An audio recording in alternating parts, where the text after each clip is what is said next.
जय माता दी। माता रानी आपके सभी कष्टों को समाप्त करें, आपकी झोली खुशियों से सदैव भरी रहे। आज की कहानी बहुत ही ज्ञानवर्धक है। अगर आपके घर में धन नहीं रुकता है तो नहाते समय औरतें यह उपाय जरूर करें। अचानक धन प्राप्ति होती है। इसके अलावा जो औरतें कपड़े खोलकर नहाती हैं, अर्थात उनके लिए भी खुशखबरी है। मित्रों, एक समय शंकर भगवान माता पार्वती के साथ हरिद्वार में घूम रहे थे। पार्वती जी ने देखा कि समस्त मनुष्य गंगा में नहा नहा कर हर हर गंगे कहते चले जा रहे हैं। अगर आप ये कहानी सुन रहे हैं तो पूरा सुनिएगा, क्योंकि आधा अधूरा ध्यान सही नहीं होता। इसीलिए वीडियो अंत तक जरूर देखिएगा। इसके अलावा हे माता लक्ष्मी, जो हमारी इस वीडियो को लाइक करें और चैनल को सब्सक्राइब करें, उनके घर में धन की कभी कोई कमी ना रहे, उनका घर हमेशा धन से भरा रहे। दोस्तों, भगवान के नाम पर कंजूसी न करें। सबसे पहले अपनी पूरी सच्ची श्रद्धा से कमेंट में हर हर महादेव, ओम नमः शिवाय, राधे राधे जरूर लिखें। दोस्तों, जब पार्वती जी ने देखा कि समस्त मनुष्य गंगा में नहा नहा कर हर हर गंगे कहते चले जा रहे हैं, परंतु सभी दुखी और परेशान हैं, तब पार्वती जी ने बड़े आश्चर्य से शंकर भगवान से पूछे कि हे महादेव, गंगा में इतनी बार स्नान करने पर भी इनके पाप और दुखों का नाश क्यों नहीं हुआ? क्या गंगा में सत्यता नहीं रही? शंकर भगवान ने कहा, प्रिय, गंगा में तो वही सामर्थ्य है, परंतु इन लोगों ने पाप नाशिनी गंगा में स्नान ही नहीं किया है, तब इन्हें लाभ कैसे हो? पार्वती जी ने आश्चर्य से कहा कि स्नान कैसे नहीं किया? सभी तो नहाकर जा रहे हैं, अभी तक इनका शरीर भी नहीं सूखा है। शंकर भगवान ने कहा कि ये केवल जल में डुबकी लगाकर आ रहे हैं। तुम्हें कल इसका रहस्य समझाऊंगा। दूसरे दिन बड़े जोर की बरसात होने लगी। गलियां कीचड़ से भर गई। एक चौड़े रास्ते में एक गहरा गड्ढा था। चारों ओर कीचड़ बढ़ रहा था। शंकर भगवान ने अपनी लीला से बूढ़ा का रूप धारण कर लिए और विवश की तरह गड्ढे में जाकर ऐसे पड़ गए जैसे कोई मनुष्य चलता चलता गड्ढे में गिर पड़ा हो और निकलने की चेष्टा करने पर भी न निकल पा रहा हो।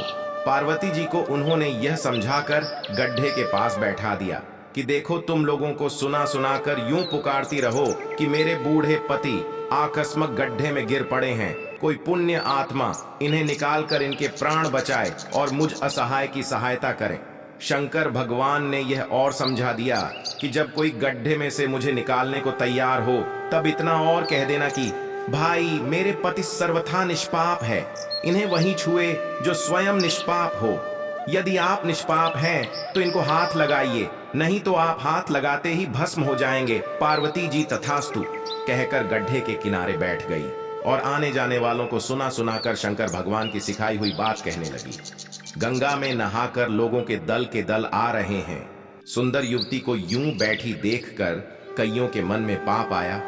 कईयों को कुछ धर्म का भय हुआ, कई कानून से डरे। कुछ लोगों ने तो पार्वती जी को यह भी सुना दिया कि मरने दे बूढ़े को, क्यों उसके लिए रोती है। और कुछ दयालु चरित्रवान पुरुष थे, उन्होंने करुणावश उस युवती के पति को निकालना चाहा, परंतु पार्वती जी के वचन सुनकर वे भी रुक गए। उन्होंने सोचा कि हम गंगा में नहाकर आए हैं तो क्या हुआ, पापी तो हैं ही, कहीं सहायता करते समय हम भस्म न हो जाए। इस स्त्री के कथन के अनुसार हम स्वयं भस्म न हो जाए। किसी का साहस नहीं हुआ। सैकड़ों आए, सैकड़ों ने पूछा और चले गए।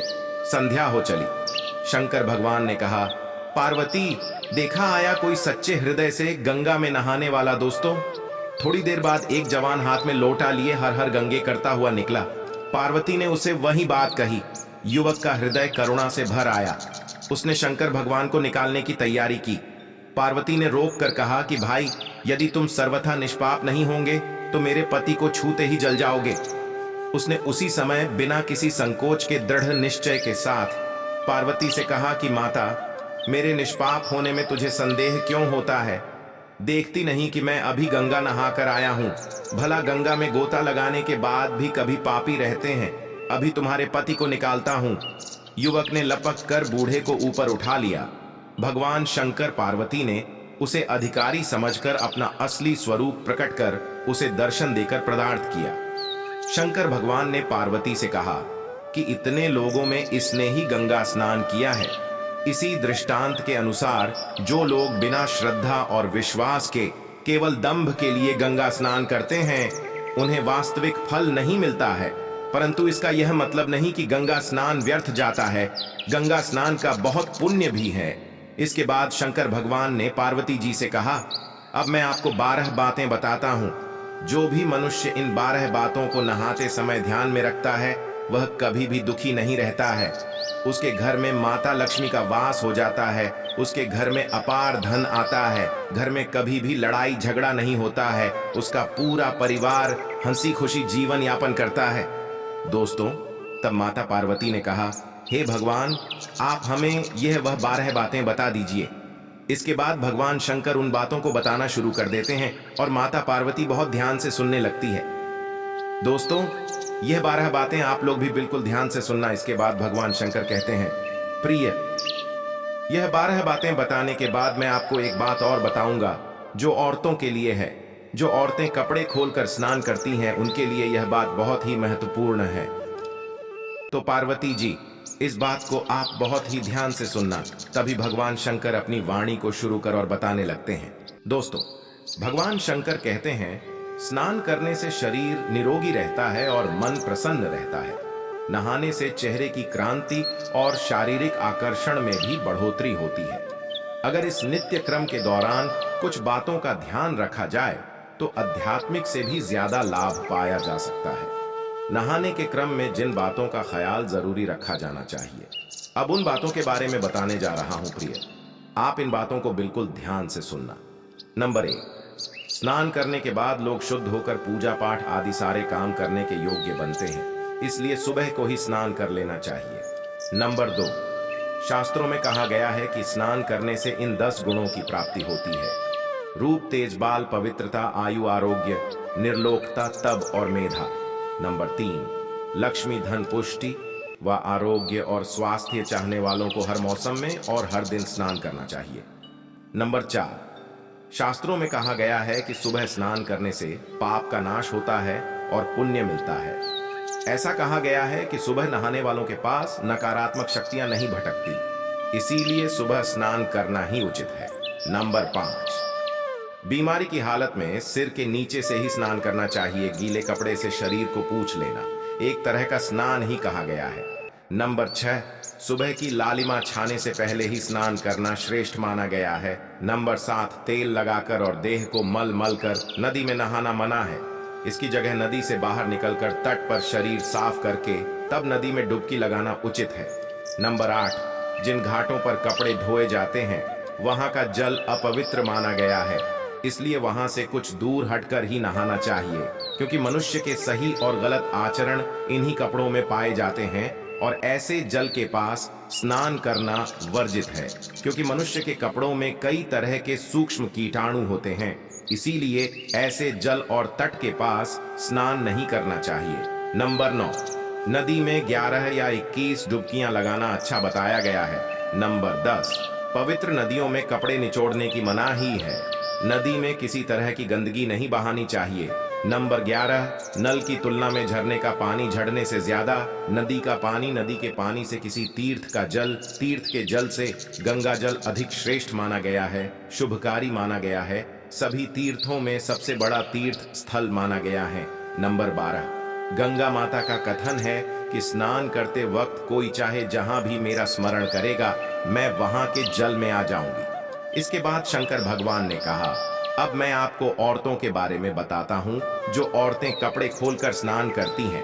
भगवान शंकर ने कहा, हिंदू धर्म में शास्त्रों में हर एक चीज के लिए कुछ नियम बनाए गए हैं। इन नियमों में से एक है स्नान को लेकर की गई बातें। ऐसा माना जाता है कि आम व्यक्ति को शास्त्रों के नियमों का पालन जरूर करना चाहिए, जिससे घर की सुख समृद्धि बनी रहती है और खुशहाली आती है, साथ में अपार धन बरसता है, माता लक्ष्मी प्रसन्न होती है। दरअसल हमारे शास्त्रों में ऐसी कई बातें लिखी गई हैं जिनका हम पालन सदियों से करते चले आ रहे हैं, लेकिन उसके कारणों के बारे में अभी भी पूरी जानकारी नहीं है। ऐसे ही नियमों में से एक है कि निर्वस्त्र स्नान करना। आपने अक्सर घर के बड़ों को ऐसा कहते सुना होगा कि कभी भी स्नान बिना कपड़ों के यानी निर्वस्त्र नहीं करना चाहिए। अगर हम पौराणिक कथाओं की बात करें तो निर्वस्त्र स्नान की मनाही का एक सबसे बड़ा कारण कृष्ण जी के समय से जुड़ा है। पौराणिक कथाओं के अनुसार एक बार जब गोपिकाओं सरोवर में स्नान कर रही थी और वो निर्वस्त्र थी, उस समय बाल कृष्ण ने गोपियों के सभी वस्त्र छिपा दिए। उस समय जब कृष्ण जी ने उनके वस्त्र छिपा लिए और गोपियों ने अपने वस्त्र वापस लेने की प्रार्थना की, तब कृष्ण जी ने उन्हें समझाया कि कहीं भी बिना वस्त्र धारण किए स्नान नहीं करना चाहिए। इससे जल के देवता वरुण का अपमान होता है, इसलिए आपको निर्वस्त्र स्नान न करने की सलाह दी जाती है। अगर आप नहाते समय यह सोचते हैं कि बंद कमरे में कोई आपको नहीं देख रहा है तो ऐसा गलत है, क्योंकि ईश्वर आपको हर स्थान पर देखते हैं। यदि आप निर्वस्त्र होकर स्नान कर रहे हैं तो यह मुख्य रूप से जल के देवता वरुण का अपमान करने जैसा होता है। निर्वस्त्र स्नान से आपको पाप लग सकता है और आर्थिक और शारीरिक नुकसान पहुंच सकते हैं। नहाते समय आपके पूर्वज भी आपको नग्न अवस्था में देखते होते हैं। भूत प्रेत भी आपको नग्न अवस्था में देखते हैं और वह आपके ऊपर चिपक सकते हैं, आपके शरीर में अपना स्थान बना सकते हैं। इसीलिए ईश्वर ने मनुष्य को बचाने के लिए इन सभी बातों का जिक्र शास्त्रों में किया है। यदि आप निर्वस्त्र स्नान करते हैं तो आपके शरीर में नकारात्मक ऊर्जा प्रवेश करती है और आपकी मानसिकता भी नकारात्मक हो सकती है। इसलिए हमेशा आपको यही सलाह दी जाती है कि भले ही आप नहाते समय कोई एक कपड़ा धारण करें, लेकिन बिना कपड़ों के स्नान न करें, तभी आपके लिए बेहतर होगा। निर्वस्त्र स्नान से शरीर की सकारात्मक ऊर्जा शरीर से बाहर निकल सकती है और इसका प्रभाव आपके शरीर के साथ मन मस्तिष्क में भी होता है। गरुड़ पुराण के अनुसार जब आप स्नान करते हैं तब आपके पितृ यानी मृत पूर्वज आपके आसपास मौजूद होते हैं। यदि आप निर्वस्त्र स्नान करते हैं तो आपको पितृदोष लग सकता है। दोस्तों, ऐसे स्नान करने से आपके पितरों को तृप्ति नहीं मिलती है और यह घर में पितृदोष का कारण बन सकता है और यह वस्त्रों से गिरने वाले जल को ग्रहण करते हैं जिनसे उनकी तृप्ति होती है। निर्वस्त्र स्नान करने से पितृ अतिरिक्त नाराज होते हैं, जिनसे व्यक्ति का तेज बल धन और सुख नष्ट होता है। इसलिए कभी भी निर्वस्त्र होकर स्नान नहीं करना चाहिए। दोस्तों, पुराणों के अनुसार नहाने वाला पानी पूर्वजों के हिस्से जाता है और निर्वस्त्र होकर नहाने से इसे पितरों के समक्ष बिना कपड़े के नहाना माना जाता है। शास्त्रों में ऐसी मान्यता है कि यदि कोई निर्वस्त्र स्नान करता है तो माता लक्ष्मी उससे रूठ सकती है। इससे आपकी कुंडली में धन हानि के योग बन सकते हैं और आपकी आर्थिक स्थिति खराब हो सकती है। इन्हीं कारणों से आपको निर्वस्त्र स्नान न करने की सलाह दी जाती है और शास्त्रों में भी इस बात की मनाही है। दोस्तों, अगर आप शास्त्रों का सम्मान करते हैं तो एक लाइक जरूर करना और हमारे चैनल को सब्सक्राइब करके बेल आइकन जरूर दबाना। धन्यवाद।